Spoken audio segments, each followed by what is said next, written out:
Ada satu sosok yang benar-benar mengubah peta Eropa selamanya.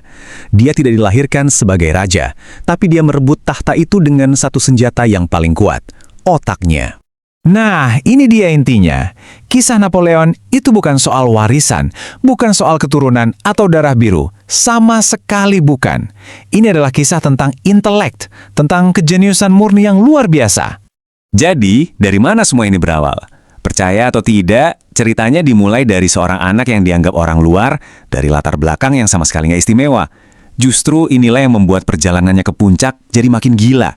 Coba kita lihat perjalanannya. Seorang anak muda dari Korsika, bukan dari pusat kekuasaan Prancis. Tapi dia melihat sebuah kesempatan di tengah kekacauan. Revolusi Prancis yang berdarah-darah itu, ya, itu ibarat panggung yang diciptakan khusus buat dia. Dan dia nggak menyia-nyiakan perannya. Jangan salah ya. Di balik tampangnya yang sering dibilang pendiam itu, ada api ambisi yang luar biasa. Dan senjatanya, otaknya yang tajam. Kejeniusannya dalam matematika dan artileri, kemampuan menghitung lintasan meriam, itulah yang kelak akan mengguncang seluruh kerajaan di Eropa. Oke, sekarang kita masuk ke sumber kekuatannya yang sebenarnya. Cara dia berperang itu benar-benar revolusioner. Sesuatu yang bikin jenderal-jenderal paling hebat di masanya cuma bisa geleng-geleng kepala, gak tahu harus berbuat apa. Nah, ini kuncinya. Bagi Napoleon, medan perang itu bukan tempat adu otot. Bukan.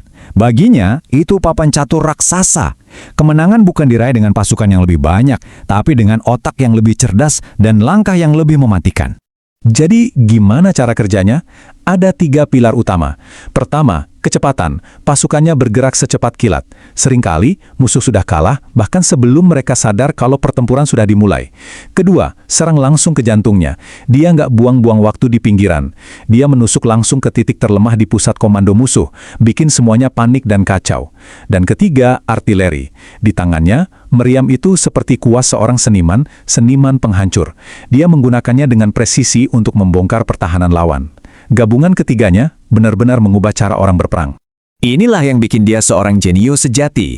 Dia nggak main pakai aturan yang ada, enggak. Dia membuat aturan yang baru, memaksa seluruh Eropa untuk mencoba mengejar permainannya. Dan dengan cara berpikir seperti ini, Napoleon bukan cuma memenangkan pertempuran, dia menaklukkan satu benua. Skala kekuasaannya benar-benar di luar nalar pada waktu itu. Momen puncaknya jelas, pertempuran Austerlitz. Itu adalah sebuah mahakarya. Di sana, dia seorang diri menghancurkan kekuatan gabungan 2 kekaisaran besar, Austria dan Rusia.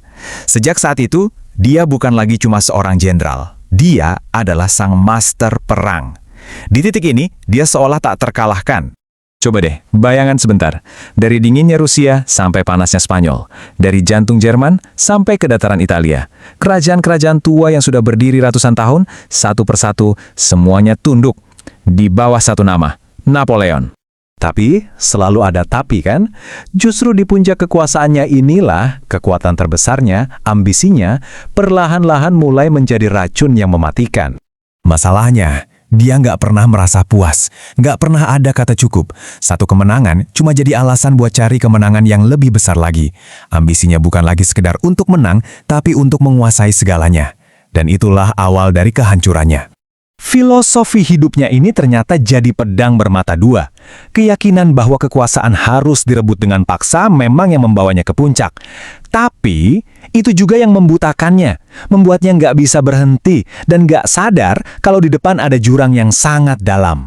Dan sekarang, kita masuk ke babak terakhir, bagian yang paling tragis. Kisah tentang bagaimana sang penakluk akhirnya ditaklukkan, bukan oleh jenderal musuh, tapi oleh kesombongannya sendiri. Nggak ada yang lebih jelas menggambarkan kejatuhannya selain invasi ke Rusia. Lihat saja angka-angka ini. Dia berangkat dengan lebih dari 1,5 juta tentara. Salah satu pasukan terbesar yang pernah ada. Yang pulang, nggak sampai 100.000 orang. Sisanya lenyap, ditelan musim dingin Rusia yang kejam. Dan ya, oleh kesalahannya yang fatal. Setelah bencana di Rusia itu, semuanya runtuh dengan sangat cepat. Dibuang ke pengasingan, sempat kabur dan kembali sebentar, tapi akhirnya tamat. Kekalahan total di Waterloo. Sang penguasa Eropa mengakhiri hidupnya sebagai tahanan di sebuah pulau terpencil di antah berantah. Ironisnya, warisan Napoleon itu sebenarnya lebih dari sekedar perang loh. Dia menciptakan Kode Napoleon, dasar hukum modern yang mereformasi banyak negara dan efeknya masih terasa sampai sekarang. Tapi pertanyaannya, apa yang kita ingat dari dia? Sang pembaharu atau sang penakluk yang ambisius? Dan mungkin inilah inti dari takdirnya yang luar biasa. Seorang jenius yang menggambar ulang dunia, seorang kaisar yang lahir dari api revolusi, yang pada akhirnya dikalahkan bukan oleh meriam atau pasukan lawan. Dia dikalahkan oleh ambisinya sendiri. Sebuah pelajaran abadi tentang batas tipis antara kejeniusan dan kehancuran.